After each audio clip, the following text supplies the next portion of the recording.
welcome back to my channel Economic Zone by Diksha Ahuja. I am Diksha Ahuja, starting a new chapter today of macroeconomics class 12. So basically the unit, or you can say the chapter, includes these two topics, money and banking, right? So today I will start up with money and banking also. Like today only the money will be ended and the banking topic will start. So basically, what is money? You all know money is anything which is easily acceptable as a medium of exchange, stored as value, useful for future payments, right? And when we store money, we get interest as well. So money is anything which is acceptable for any debt or any exchange, right? So how the money has come up in the economy, how the monetary system has come up, right? What are the functions of money? Like, it is not actually in properly syllabus, but still we should touch the topics, right? The function of money says that money is used as a medium of exchange. That says that it separates the transactions of purchase and sale, right? Now I can give money and purchase anything, and if my business is there, then I can take the money and I can sell my commodity, right? So this is how the economy works. So medium of exchange is mainly what? Money. Money is working as medium of exchange in the country. So secondly, common measure of value or unit of account. So if I talk about 1 rupee coins, 100 coins, how many rupees it will be? 100 rupees, right? And comparable to a note of 100 rupees is similar, right? You can divide the money into certain denominations, right? It is useful for the economics for accounting purposes, to calculate profit and loss, कि इतने का input आया and how much is the cost and how much is the profit and all that, right? Earlier we don't have that opportunity to calculate the profit and loss, but after introduction of money we can, because money plays a function of common measure of value or unit of value. Next is standard of deferred payment.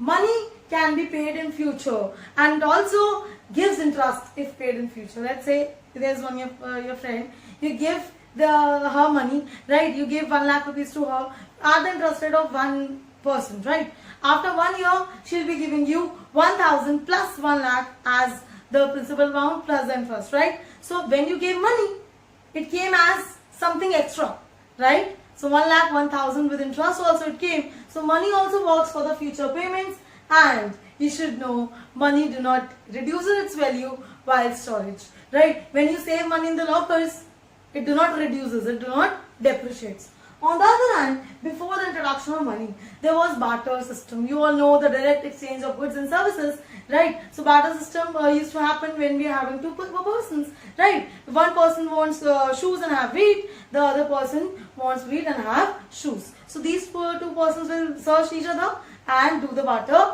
exchange. So what are the limitations, right? We need to know the limitations of barter system so that the money has emerged. Money kyun aaya? Because of the certain limitations of barter system.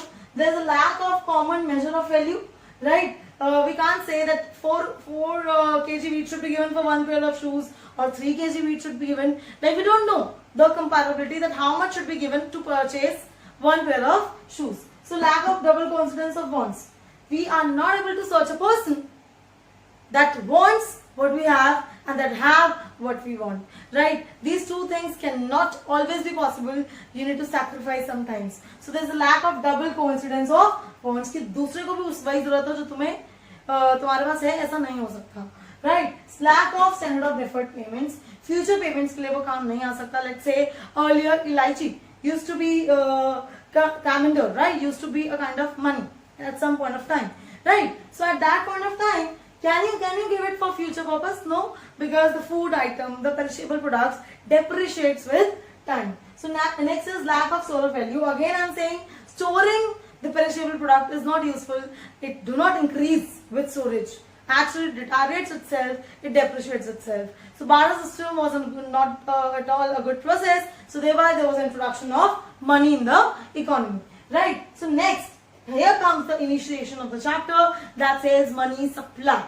Supply word says the circulation, right? So money supply means how much the notes, the currency, right? How much money is being circulated, the stock of money which is being circulated in the economy. Economy में कितना पैसा circulate हो रहा है, that is known as money. Money is the stock. Money supply is the stock of money, right? Money supply means how much money, how much stock of money is circulated among the people of the economy at a point of time. एक point पे कितना पैसा circulate हो रहा है is money supply. I hope this is clear. Money supply says the stock of money available in the economy. So after understanding the money supply, that is the stock of money available in the economy, we should know the velocity of money also. You must have seen a 10 rupees note which is now in bad condition. What does that mean? A 10 rupees note which is being circulated all over the economy, how many times they have changed hand, right? जितना ज़्यादा note rugged होगा, right? We can say this note has changed so many hands. So the velocity of that note will be very high, right? So after that, we are just starting with measures of money supply. In our economy, or basically, what are the components? What are the measures of money supply? Money supply can be divided into two subparts. First is currency, the actual currency which is backed by the government. If the government says this is currency, we need to accept that this is currency. Let's say after demonetization, the government says the old currency is now not in legal authority, and now after demonetization, the new 2000 notes and new notes of 500 will be the legal tender. So the currency actually held with the public, right, in terms of notes and coins is known as first measure, right? M1 includes, M1 is the first measure, right, that says currency. Currency means fiat money. What we said? Fiat money or legal tender. What do you mean by fiat money? Fiat money says that that money which is actually just money because of the government, right? It is the currency established as money because as per laws it is said to be money, right? If the government will not say this is not money, we will not accept that. So which is under law is easily acceptable for our debts. Nobody can refuse to take this 2000 rupees note, right? So what I'm trying to say is fiat money is the money which do not have its intrinsic value. Like earlier we were having gold की अपनी value भी होती है and it's used for exchange. But this money is not having any value, intrinsic value नहीं है. But still it is money because it is under law accepted for all rates. So this is the first component. Measures of money supply includes first of all M1. So this is the measures of money supply, currency plus demand deposits. Now what do you mean by demand deposits? The saving accounts which is deposited in the bank and can be encashed on demand. Whenever you require, you can go to the bank and take it back as well. It's not an obligation. It's not like a time deposit. What do you mean by time deposit? When we are saying that a fixed deposit, recurring deposit.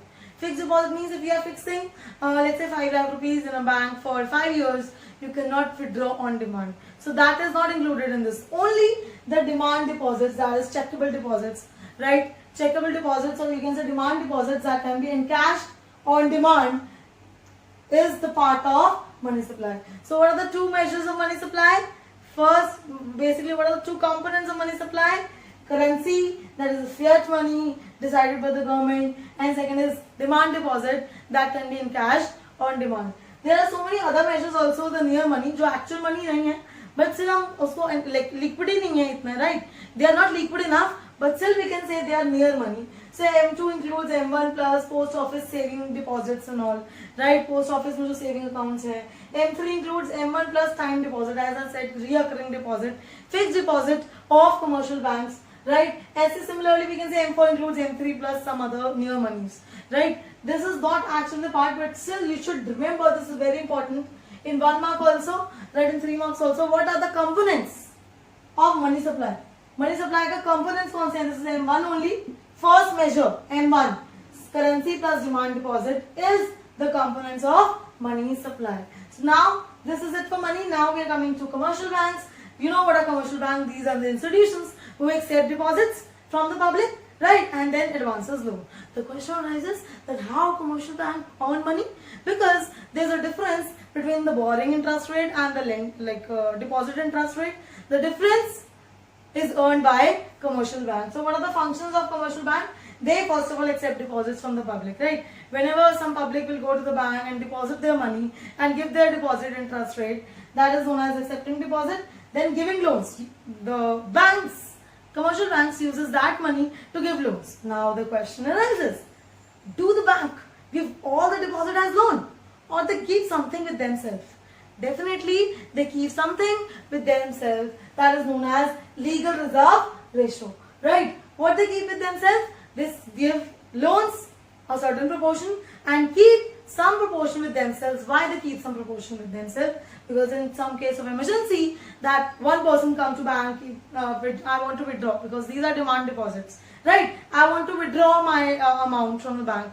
At that point of time, what the bank will do? Bank will say, I have lended it already. No, the bank has to keep certain amount as reserves and lend the remaining amount. So what is legal reserve ratio? That fraction of deposits which is required to be kept with commercial bank. In what forms? We'll study in next class, right? It can be cash reserve ratio, statutory liquidity ratio. But for till the timing, you should know legal reserve ratio is the amount fraction of total deposits which the commercial bank has to keep with themselves. So let's say the deposit amount is 10,000, then the loan will be, if a legal reserve ratio is fixed to be 10%. Agar legal reserve ratio 10% hai, so how much the bank will keep? The bank will keep the 10% of 10,000, that is 1,000 as deposits, and the remaining 90%, that is 9,000, will be given as loan to the general public, right? So reserves concept is clear to you. In the next video, I will come up with process of credit creation by commercial bank, and we'll start studying the functions of central bank. Till then, I hope this class is clear to you. This video is clear to you. So till then, bye bye. Take care.